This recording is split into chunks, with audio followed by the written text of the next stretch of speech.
So if it is possible, you can give a brief of those topics. and Yeah, so that and is what I'm also learning. That some of the topics you have mentioned. So let me tell first then. So what I'm planning is, then if you have any suggestions on that, you can tell me that. So my feeling is, I will give you a brief outline about all this the topics you have mentioned. I'm not about the whole syllabus, but these the topics you have mentioned. Basically, nanotechnology, quantum devices, and all some general idea about that. And then if you have any specific questions based on the previous year's question papers or anything related to this area, that also can be discussed. So today what we will do is we will just discuss in general about this topic. What is it and what is its importance and things like that. So that is what I am planning. Yeah, now you tell me. no, sir, it's okay. Yes, sir. It's fine from my side. Anything? Yes, sir, it's fine, sir. So before that, yeah, pardon? No, sir, nothing. Yeah. So before that, I would like to tell you one thing. The energy band those things. It is assumed that those things are very clear. The energy band structures and all those things. So I mean, I see a lot of questions from those areas like PN junctions and those things. So apart from this, if you have any specific questions, again based on the previous year's questions, you can post it there, and we can discuss that also. I mean, if I can sort it out. Not that I will be able to sort out all the questions, but some of them at least we can see that what we can do. Anyway, so coming to this general idea about this topic, we have to see one thing: material technology and materials played a very important role, especially after the semiconductor devices was started using in the uh, in making this active and passive devices. So that means once the solid state devices and solid, there are two uh, parts in that. One is solid state devices came into applications something around 1947 or after that, with the invention of bipolar junction transistors. So that was one great shift. Before that, electronics was done using vacuum tubes. So they are totally a different set of things there. So once uh, semiconductor devices or solid state, popularly known as solid state devices. So that was one thing. So 1947 to say, let us say 1960. It's now actually the solid most of this time, that is from 47 to 60, electronics was mostly dominated by solid state devices. And then came the next, which we are seeing it, even it is going currently also, that is solid state circuits. So there are three distinct uh, historically there are three distinct part in electronics. One is vacuum tubes based electronics. Then second was solid state devices era, and then you have the solid state circuits, which is popularly known as integrated circuits. So because obvious, from the name it is obvious that your whole uh, electronics, that is the passive and active components and their interconnections, were integrated into a single substrate or a combination of substrates, so that they are known as integrated circuits. So I would like to use the term solid state circuits instead of ICs. So when I am talking of solid state circuits, I am referring to integrated circuits. The most popularly used name is integrated circuits, but very often even IEEE Journal of ICs were initially known as, I mean, they are Journal on Solid State Circuits, actually. Journal of Solid State Circuits. So but that is quite popular. So engineers and scientists prefer to use the word solid state circuits instead of ICs. So it's one and the same thing, actually.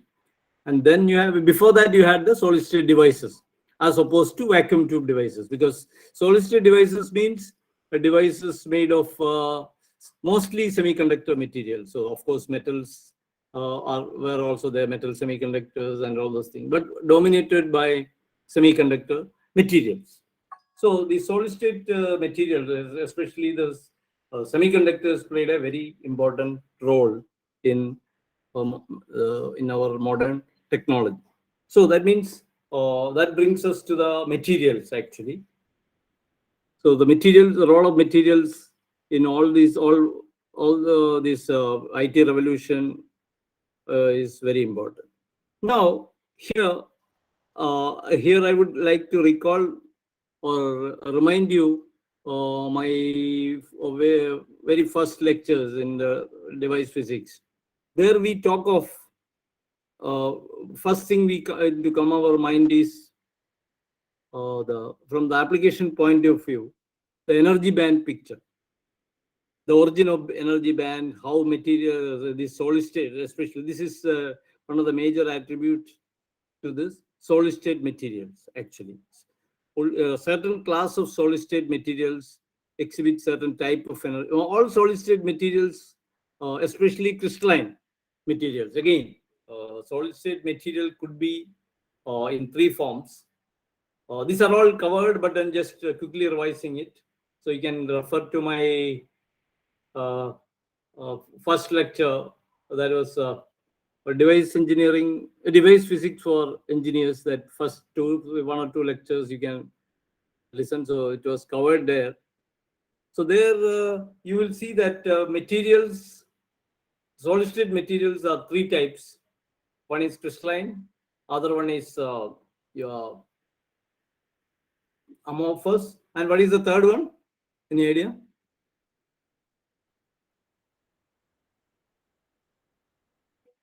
Hello?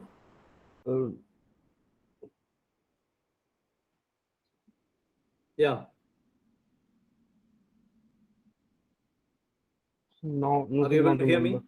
Yes, sir. The third is generally glass is treated as a different kind of solid state material. Actually, glass is a super cooled liquid, actually, but very often glass is, I mean, when you talk of material science, glass is treated as a kind of solid state material, but it is different from crystalline and amorphous. Even though it is amorphous, but glass is state, because glass is a super cooled. It can solidify, actually. Solidify, I mean, crystallize back. So it's a kind of a super cooled liquid, actually. But most popular books will show you that solid state materials are classified into two Too categories. much. One is Yes, sir. crystalline, and the other one is amorphous.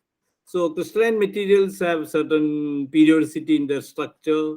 So, and whereas amorphous materials may not be having that kind of periodicity in their atomic arrangement within the solids. And before that, you should know how a solid is formed. That is also high school physics tells you that when the atoms are brought together, they have the van der Waals forces, the molecular forces of attraction, and so they bind together, and the binding energy is there, and things like that. That causes the solidification of the material from liquid state and things like that. When you give binding energy, it will break that binding energy. If you give sufficient energy, that is more than the binding energy, the solids can break and they can go into liquid state. And then again, further energy, giving further energy means they can evaporate. And so we have three states of matter in general: solid, liquid, and gaseous state. And of course, there can be plasma state also, where you have a mixture of ions at very high energy. It happens probably in stars and things like that. You will be seeing matter in the form of some, plasma. Anyway, So these are the four states of matter, but our focus is on solid state. And that too, the most important material for us most of the time is crystalline material, because of they have certain unique properties. One of the properties, because of the periodicity, you have certain energy band structures that have some allowed energies and forbidden and all those things. You can revise that part from a good standard textbooks about the energy band structures and things like that. Coming to energy band, one important thing, because why I'm saying this, this becomes relevant in our later discussion.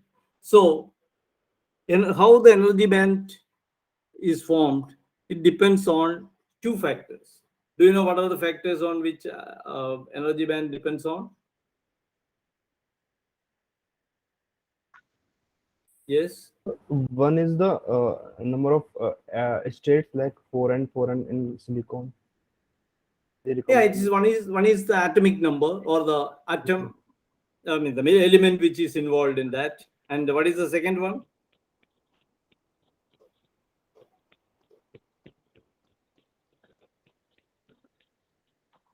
Because it will depend. See, for example, silicon will have a certain band structure, or then germanium will have a different kind of band structure. Then different materials, gallium arsenide or different materials will have different kinds of band structures. So one is decided by the elements involved. What is the, I will call it as the atomic number of the material. What is the other thing? Like the energy gap between. No, not energy gap actually, because energy gap comes in as is, because of this only the energy gap comes now. So energy gap is an outcome of this certain structural arrangement. It's not the other way around. So how, what I mean, my question is, what decides that energy gap or energy band structure? Sir, the conductivity, the number of valence electrons. No, that is covered in the, when you talk of atomic numbers, it is covered actually. So one that is included in that. Yeah. Yes. Just because of the force of nucleus with the atoms which are closer, there is more force, and the atoms which are far away from them, there will be a less force from the nucleus. That is why there is a change in the energy bands. No, actually, what happens is, one is the atomic number, second is the interatomic spacing. That is very often in crystallography, it is known as the lattice constant. See, for example, when a solid is formed, say, for example, let us take silicon. There is silicon atom, there is neighboring silicon atom. So they decide one, their energy transformation or energy band formation is decided by this neighbor. But there, what you said is coming into picture. Only the outermost electrons will be only valence electrons will be interacting. Innermost electrons are shielded. So only the outermost electrons, we call them as the valence electrons.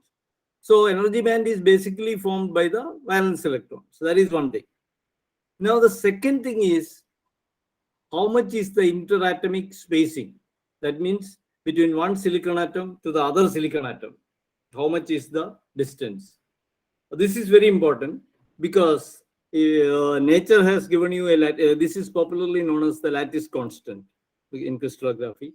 So the lattice constant is basically given by nature at a given temperature. So when you increase the temperature, of course, the interatomic spacing can change. So the important thing is, the band structure is decided by the atom concerned and their interatomic distance, or the lattice constant. Now, if we can change any of this, like atomic number, or if we change the interatomic spacing, we can change the band structure. So this thing you should keep it. We'll come to that later. So this is, so important thing we need to understand is, the band structure is caused by the interatomic distance, and atoms, of course, atoms concerned also, because silicon will have a certain band structure, uh, and band gap, etc. Germanium, even though it has the outermost valence electrons number is same, but the force, as Bhaskar was telling, the force of attraction between the nucleus and the valence electrons will be different in silicon and germanium. So the band structure, the band gap, etc. of germanium will be different. And then the second factor is the interatomic distance will decide the band structure. This is a fundamental thing. So this, with this understanding of this fundamental thing, we'll see that it is quite useful for our discussion further. So this is what we have done. So we have seen, in that case, we were seeing that we are bringing together atoms and making solids, and then solid. If you see any of the solid state physics books or semiconductor device physics books, first chapter, you will be seeing that there will be a graph connecting interatomic distance and band structures, etc. So if you go through any of those books, you will see that figure, that the along x-axis you will be having the interatomic distance and things, and then the energy and energy states of the electrons and things. Now, I want to bring in another thing. What is the importance of energy band? Yeah, any idea? Energy band structure, energy gap, etc. What is its importance? Yes. Sir, when we form a element, when we combine the atoms, so there will One at be a a time. Yeah. What is the importance for us? See, for us, electronics engineer. Just 1 second.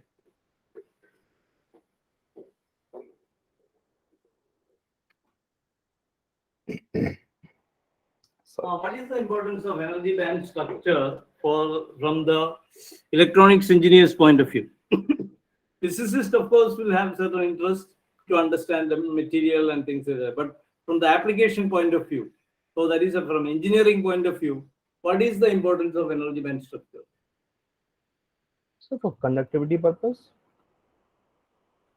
Tell me, be specific. You have gone through all these things. It's nothing new. Think. Yeah, Nidhi. Well, like we can classify the material by, we Pardon? can classify the material by Pardon? No, that is a scientist's point of view. I'm seeing when you say engineering means, what does the engineer do? What is the job of an engineer?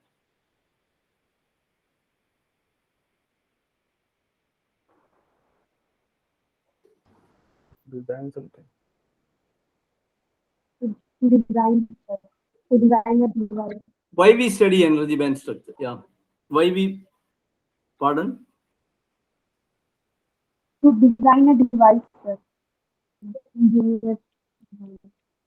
It's not the design device alone. We will go by circuits. Because we give electronics engineers devices system develop electronic systems. Like it can be a communication system, it can be a computing system, it can be a television system, things like that. There will be a lot of circuits involved in that. I don't want to go my earlier definition of circuits and the things like that, because you talk of functions, all those things you can refer, because again, I don't want to repeat all those things. You can refer to my earlier lectures about what is the meaning of devices, what is the meaning of circuits, and what is the meaning of a system. So we generally, our ultimate goal of an electronics engineer is to develop systems. Systems will have multiple functionalities. Like a typical example is a computer, or you can have a TV. And those systems consist of different functionality or different, and those functionalities are obtained by circuits. And those circuits are made of devices actually. So you start, the hierarchy is starting from bottom. You start with the devices. Of course, devices are made of materials. So starting from devices, you end up with the systems. So that is how it goes. Now, from the application point of view, can see that all the applications, whether you're making any devices, devices. Basically, the basic building block is the devices.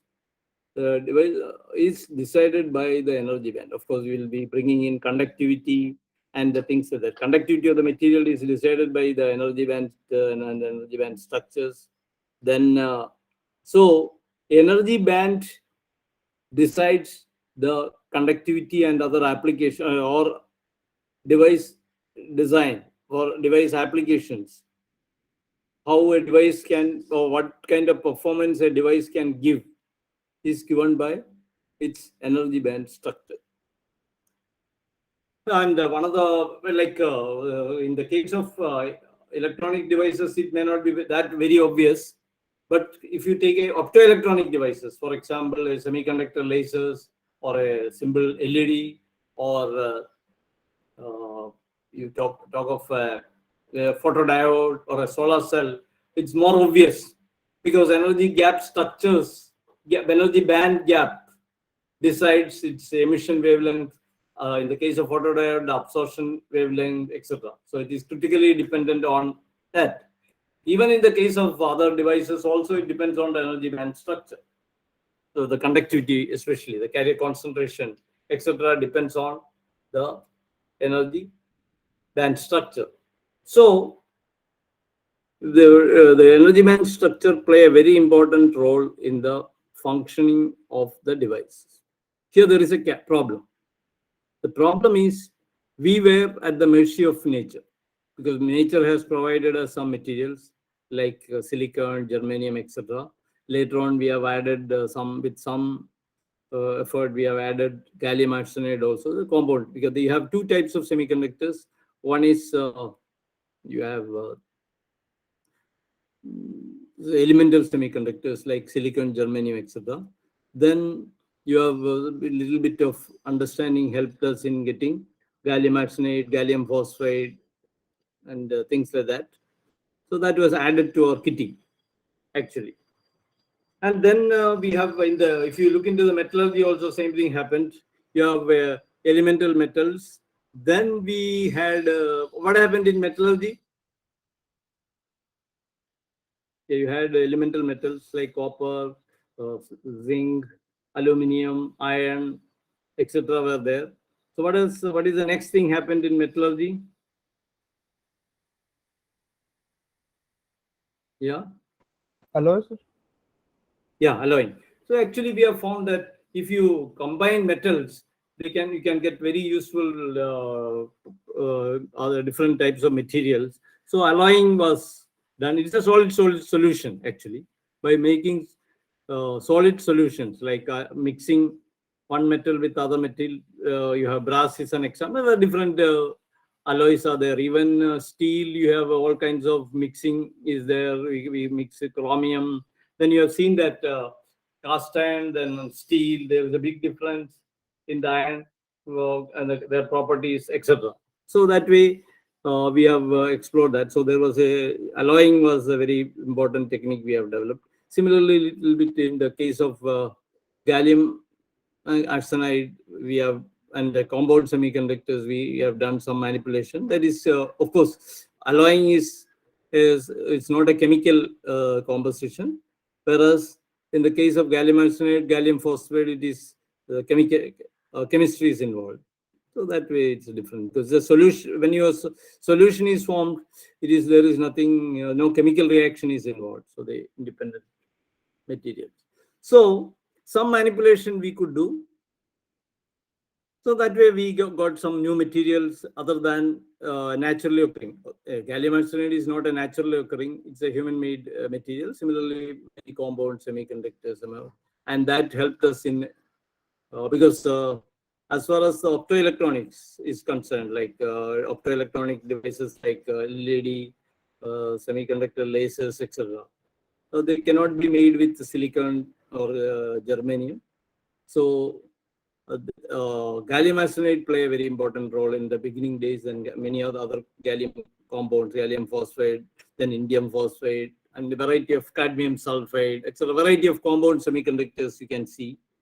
Their problem was the energy band gap actually. So energy band gap could be changed, or material with the different band gap could be generated using those materials actually. So that was the idea. So if you look into the optoelectronics progress, you will be seeing that initially you are dependent on gallium arsenide. Today we are not dependent on gallium arsenide. So because the band gap could be engineered. So we talk of, there is a branch of material science that is known as band gap engineering. So you manipulate the band gap of the material to get a suitable. So earlier we were making systems. If we have a optical source dependent on the materials available, then because the band gap decides the optical source, then you have a transmission medium, optical, typically known as the optical fiber through which you transmit, and then the receiving end you have a detector, photon detector, a photodiode made of the similar kind of material which can detect the same wavelength. So we were at the, like, whatever materials were available or we could make, that could we were forced to use this, and the compatibility between these two were very important.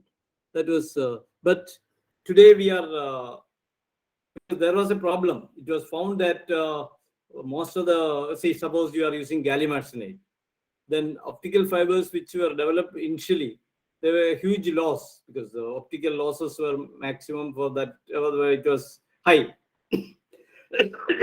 corresponding to that wavelength.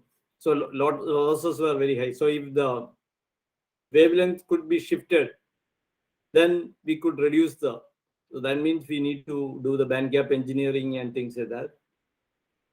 And that similarly the detectors also could be manipulated and things. A lot of things happened in there. We have first, second, third generations of optical fiber communications have come up, where the losses were reduced, the transmission losses were reduced because the fiber losses in the fiber was reduced. Initially, again, another important revolution happened in optical fiber was that optical fibers were initially they were only passive devices. That means they will simply allow the optical radiations to pass through.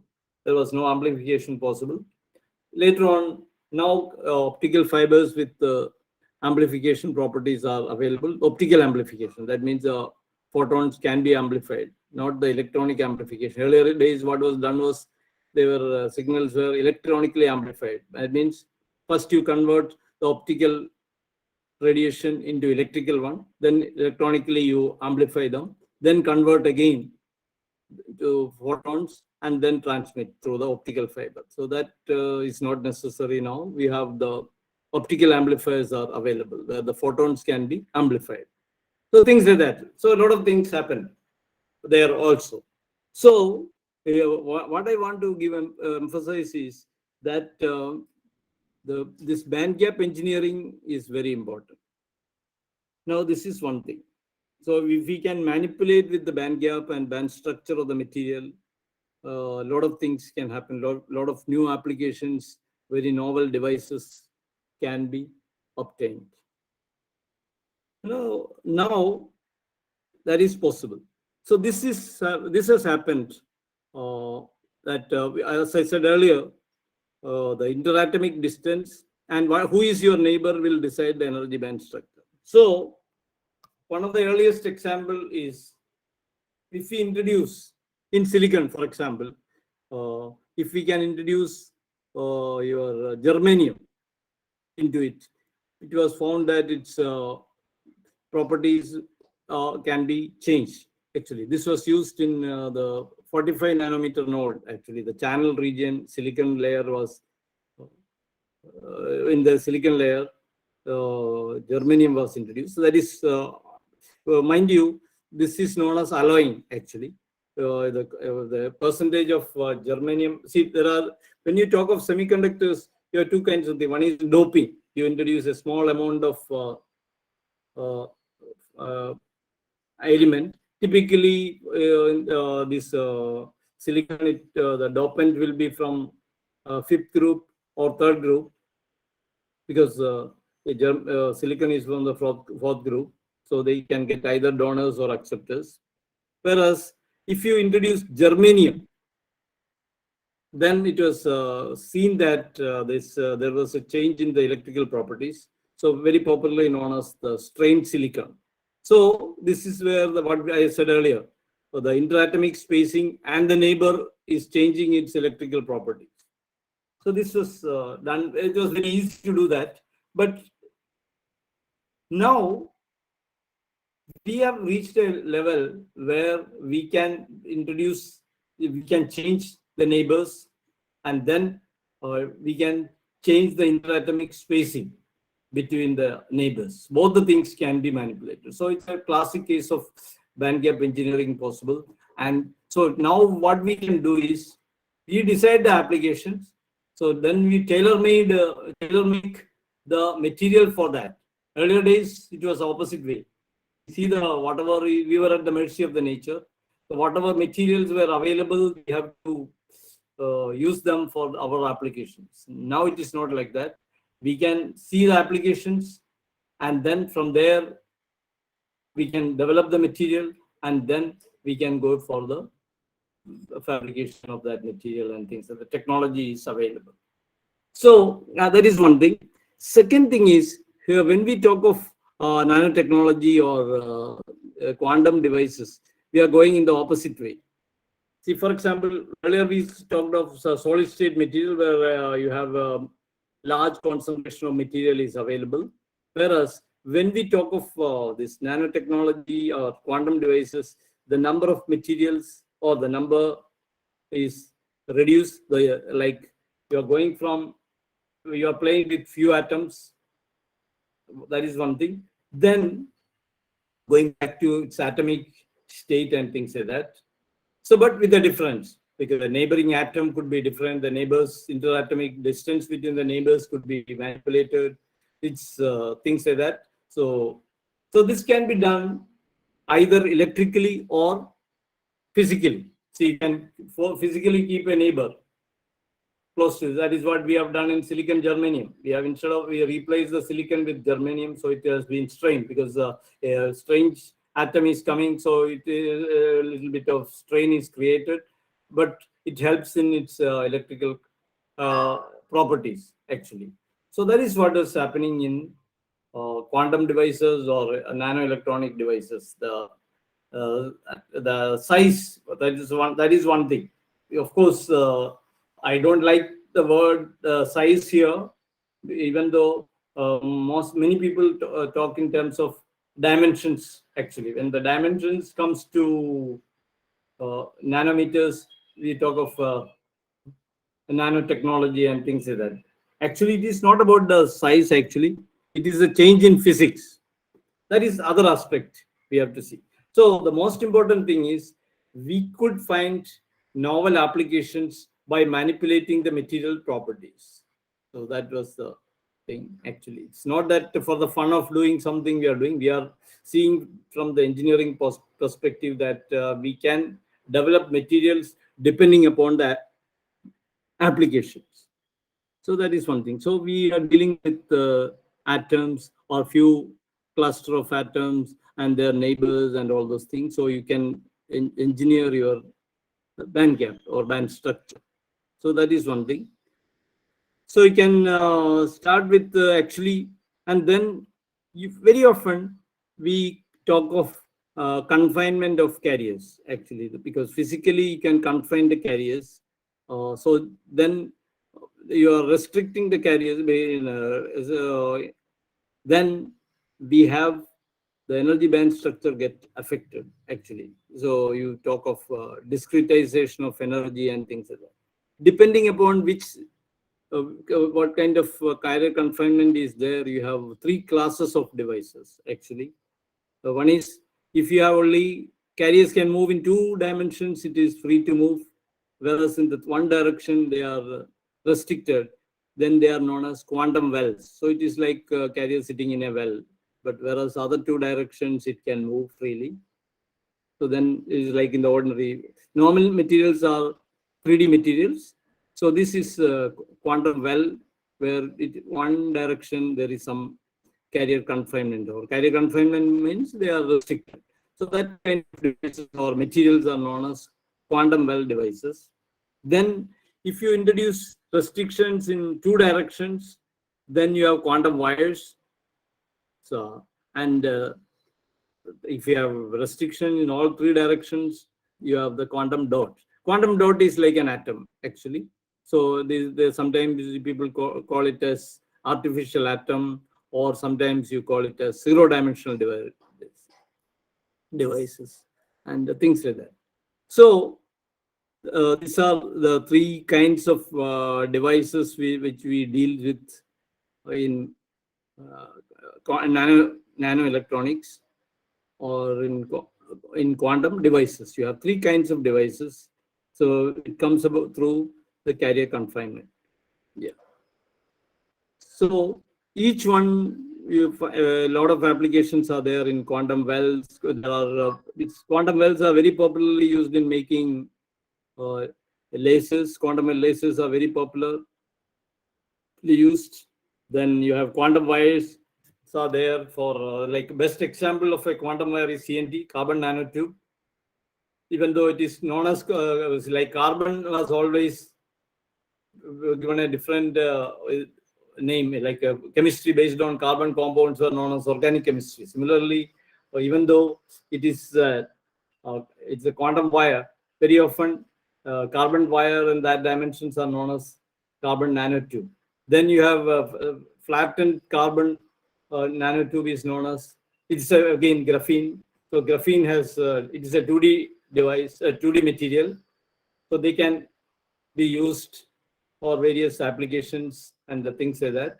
Then of course the quantum dot, where the made of mostly these quantum devices, or other than CNT or graphene, most of these materials are made of compound semiconductors, and mixing of those compound semiconductors actually can introduce physical barrier.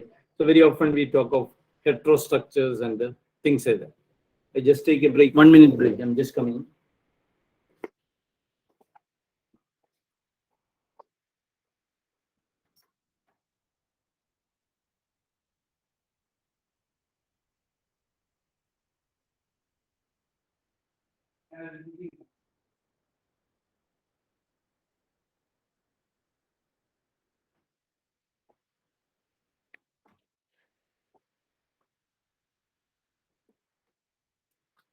Yeah.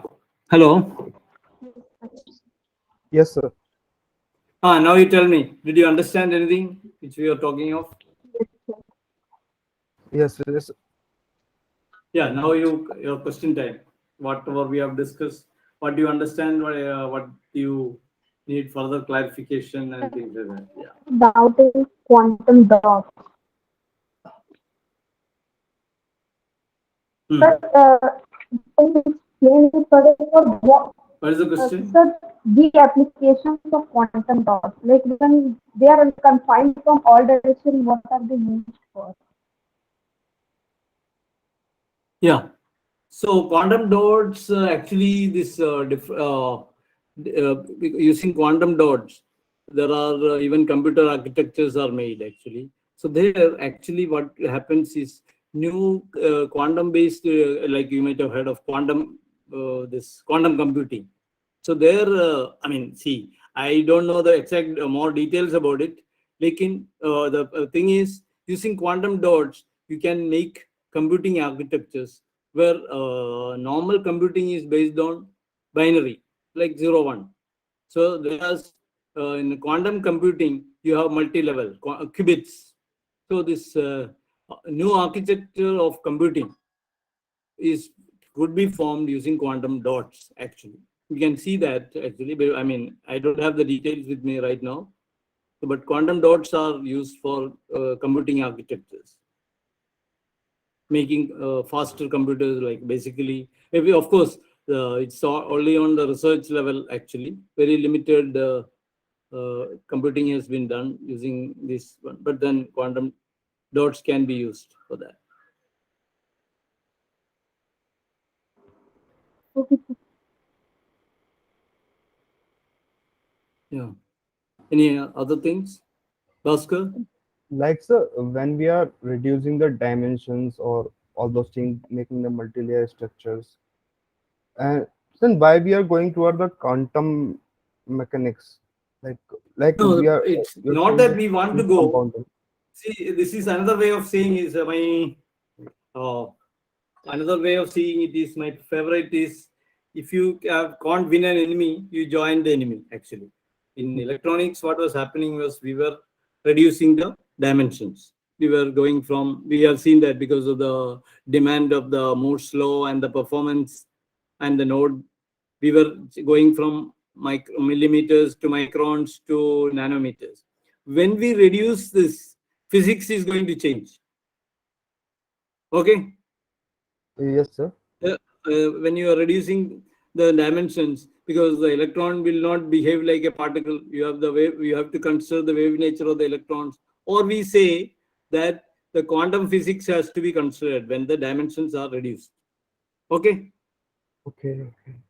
And so the traditional devices is, then you have the tunneling effect. One of the typical quantum effect is tunneling through the barrier. Suppose you have an oxide layer. So traditionally, the gate current was negligibly small or even zero, you could consider. But the gate oxide thickness is reduced, then there can be tunneling actually. Yes, So sir. tunneling, leakage current was increasing. So then again, from source to drain, if the dimensions are reduced, then there can be tunneling. So these are all quantum phenomena. So increasingly, you were seeing quantum phenomena happening in your microelectronics or nanoelectronic devices. So the problem is, so how to overcome this? So that people thought that why not go for different, you join the enemy. You make new devices based on quantum physics rather than the classical physics. You got the point? Yes, So sir. you thought of developing, so those devices are known as quantum devices. So totally different physics devices, like the physics of the devices have changed. So if you are doing the physics of those devices, we will be starting in a different way. So the physics and using those quantum effects, you are developing. Of course, the devices will be different. Traditionally, from 1965 or to 70 onwards, you are using dependent on MOSFET. Actually, Yes, sir. you have a source drain, then you have a oxide layer, then you apply electric field and things like that.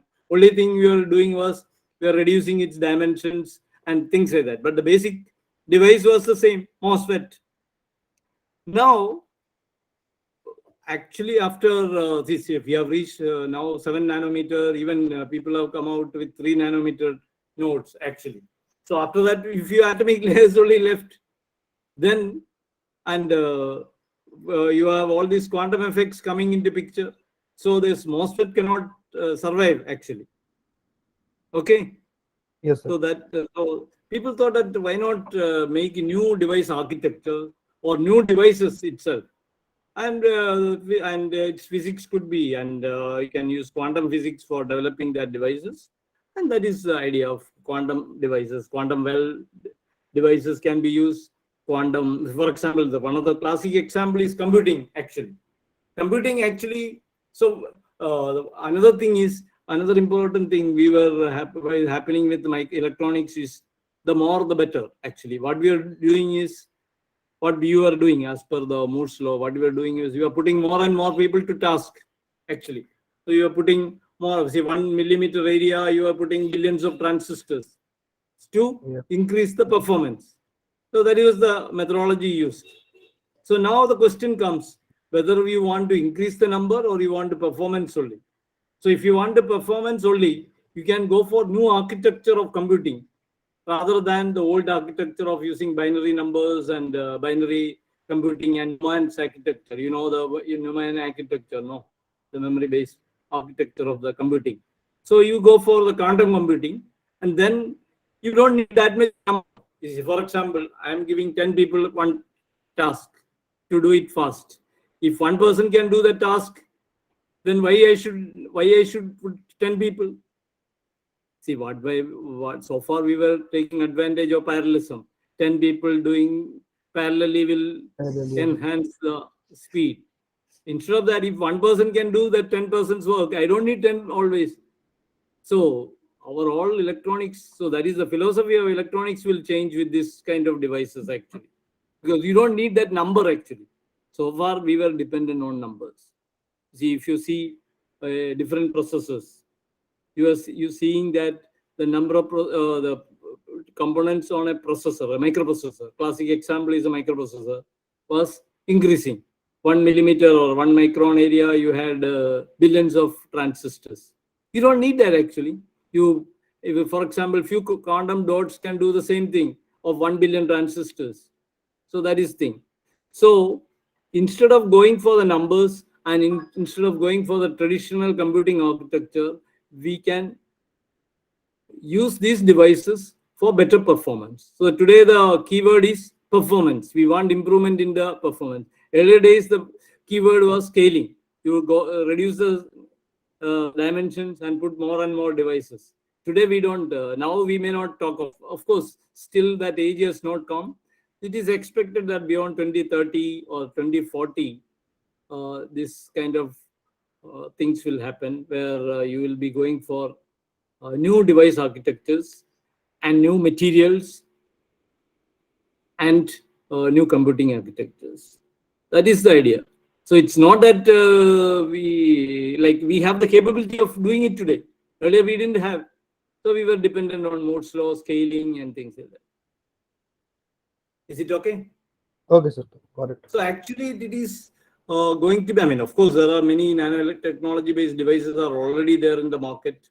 There are a lot of, but full-fledged computing devices and all those kind of things are yet to come. Otherwise, mostly in for example, cosmetics. A lot of nanotechnology-based devices are there.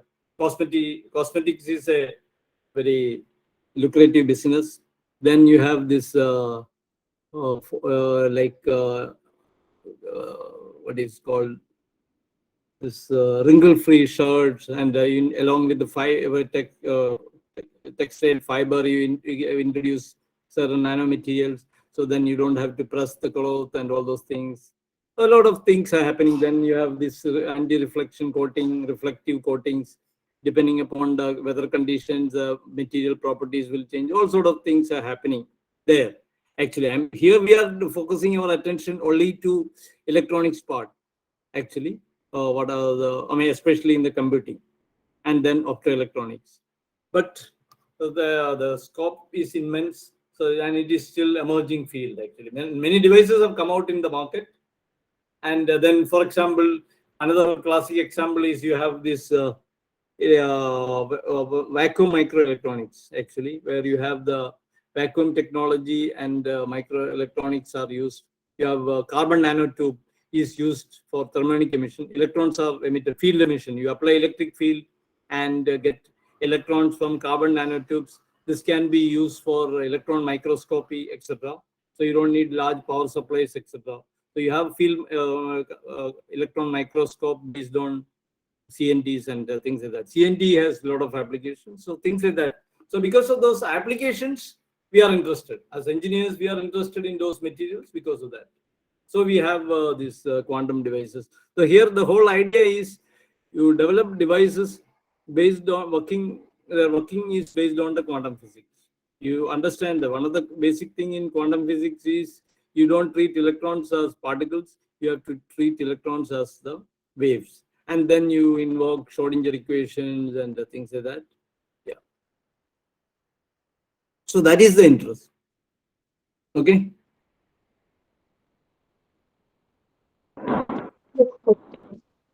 Hello.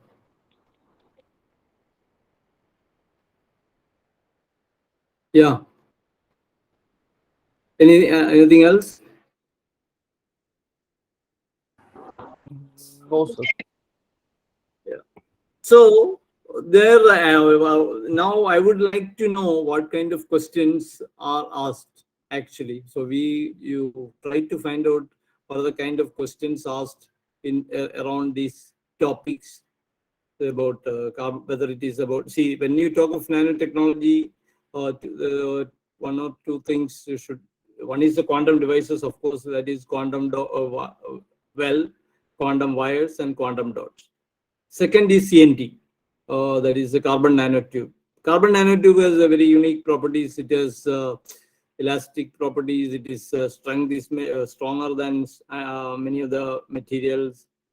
Then it has semiconducting as well as metallic properties, things like that. It depends on its fabrication. So carbon nanotubes, a lot of applications are found of carbon nanotubes. Then the third one is graphene.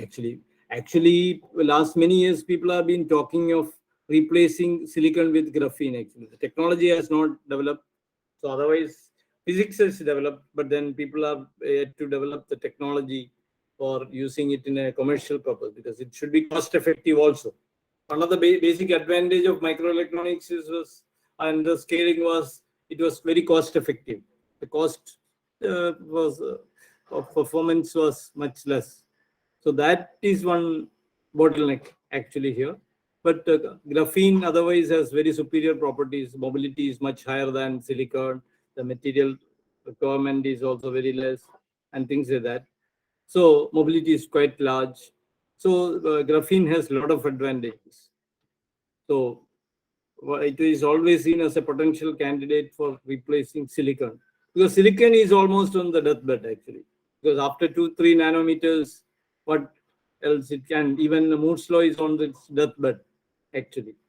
So beyond 2030 or so, or nowadays we talk of FinFET and gate all around structures, because still struggling with the MOSFET. But beyond the gate all around, what next? Silicon has to go actually, and the Moore's law has to go. So then these kind of materials could be used. So that is the importance of this. So it is futuristic, and those who are going for research, especially, should be aware of this, and they can conduct their PhD work any of these areas. Actually, whether it is about nanotechnology, whether it's a quantum dot. See, for example, those who are interested in computing architecture, new computing architectures based on quantum dots. Then I've seen some applications where quantum dot based cameras are developed, and the things like that. All sort of possibilities are there. So those kind of things one can look into. So an understanding of this thing is essential. So that is why they have kept it in the syllabus, especially people going for research and development. Yeah.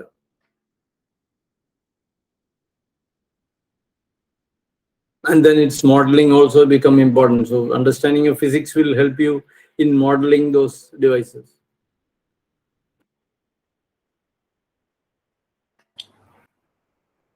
Like sir, we also need to see all those properties. Like we are talking about the graphene.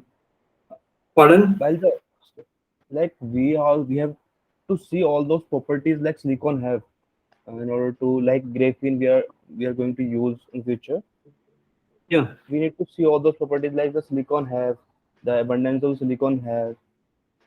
Yeah, actually, one of the basic limitation which people are facing with graphene is graphene. Otherwise, physics is almost well known actually, because the last many years, I don't know when graphene was invented or first synthesized. After, I mean, at least 10-15 years have gone, because they got the Nobel Prize also. You can look into that history. But and so a lot of studies have gone into graphene. But the problem is silicon. You see, using lithography, you could pattern the integrated circuits into silicon.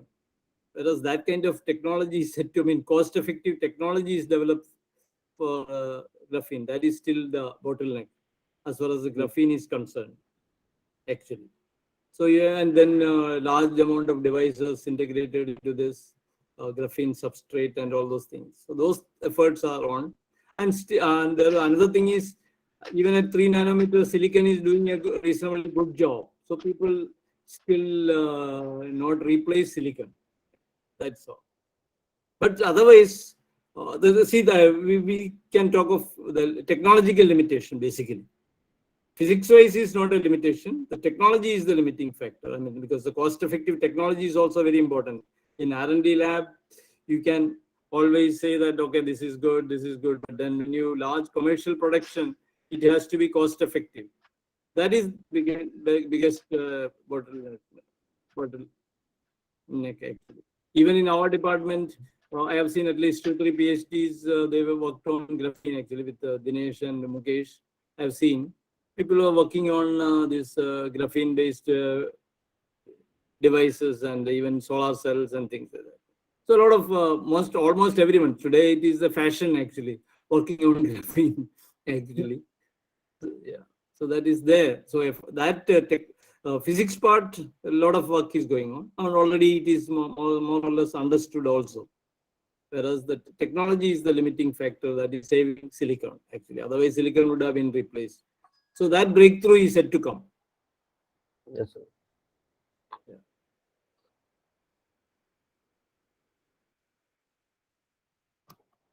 Yeah.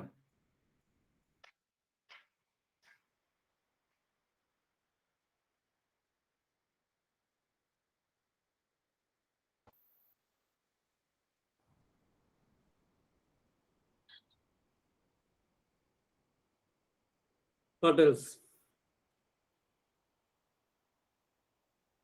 Nothing.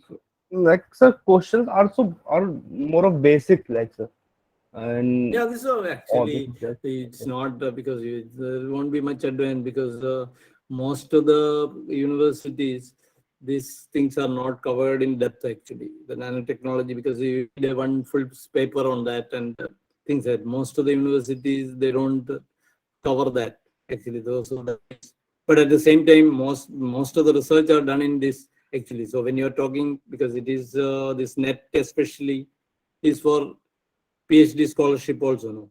So yes, sir. all the topics of research or interest areas should be covered in that. So that is why these topics are, as far as the materials are concerned, these things are important. That's why it is put in the syllabus actually.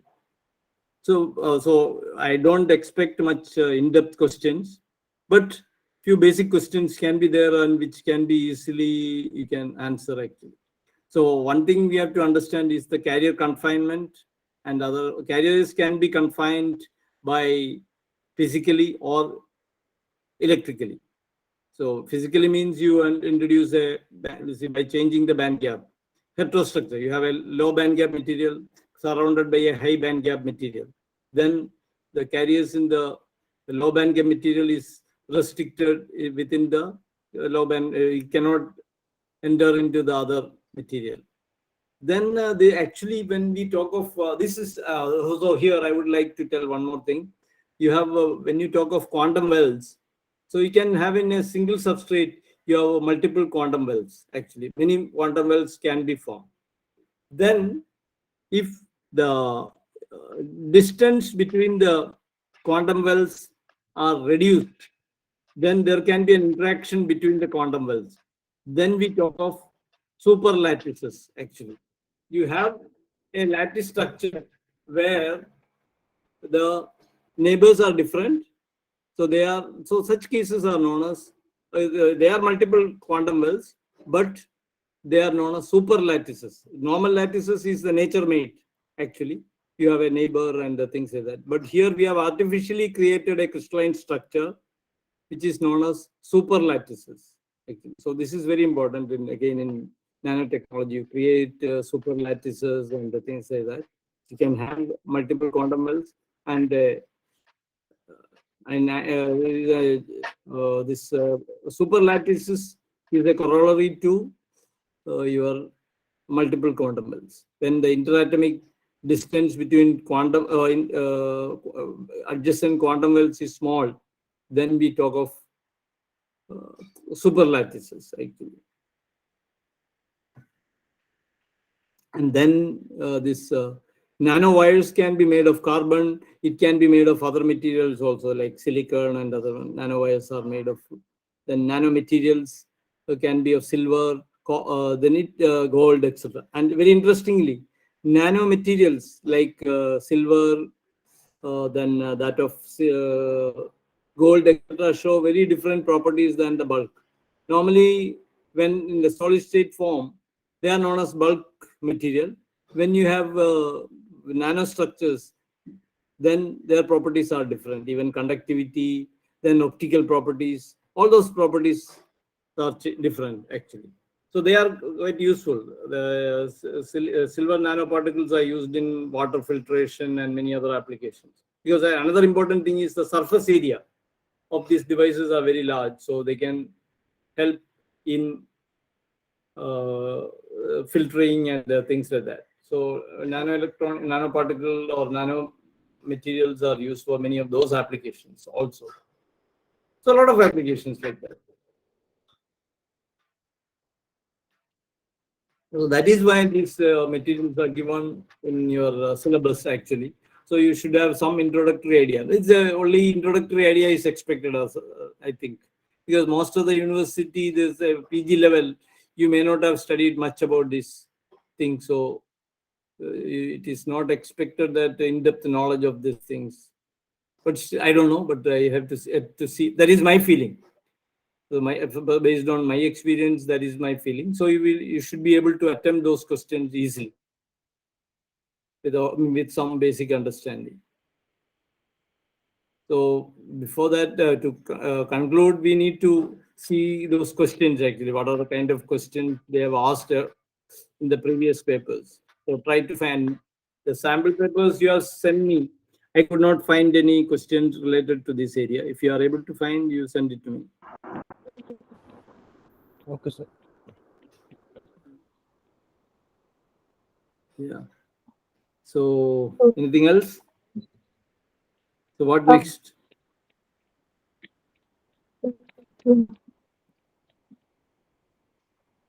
Yeah. Pardon?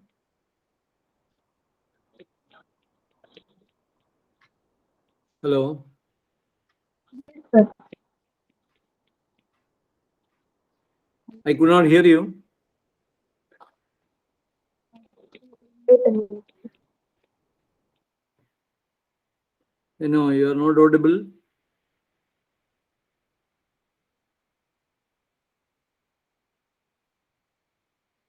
Hello. Sir, can we Hello. get some material for these topics, like some, so that we could study more about that? Actually, I have some few lectures. I mean, I think you have that, no, that when we were talking, one unit we had in the paper, special paper EL25. Yes, sir. Yeah, you have those notes available with you? I need to check out that. Yeah, you can check it. Otherwise, I also need to search it and I can send it to you. I mean, I just wanted to, the important thing is if you can find out the kind of questions asked, then we So can, yeah. actually, the sample paper are till 2018, and there is no question from quantum wells and all those things. The That from syllabus was revised afterwards, actually. yeah, might be so. Pardon? Was it Mm, so? Yeah, syllabus was revised afterwards. I'm not sure. I need to check that. Yeah. So anyway, this week you try to find out, and then if you can find out the questions related to this, then another one device which I've forgotten to mention is RTD, resonant tunneling devices actually. So that is also probably might be there in the syllabus. So they are all combined together with the quantum devices actually. Yeah. See that anyway. So you make an attempt to find out the questions, and then we can find out then more elaboration. This was a general introduction only, and then you see. Could you go through some of those lectures I Yes, recommended or no? Yes, yes. Yeah. yes, sir. So We have gone through. so anyway, so this week what you do is, if based on our discussion and the notes, I mean the lectures, what you do is you whatever questions you have, you list it down and send it to me. So which is so what is not covered, probably I can discuss some other time. Okay, and then in the meantime, you also look for the previous papers where these kind of topics are discussed, or the questions related to these topics are there. These two things you can do in the coming time, and then get back to me. Okay, sir. Okay. Okay, sir. Okay, sir. So that's fine then. Yes, sir. Yes. Thank you, sir. Okay Thank then. you. Bye. There we go.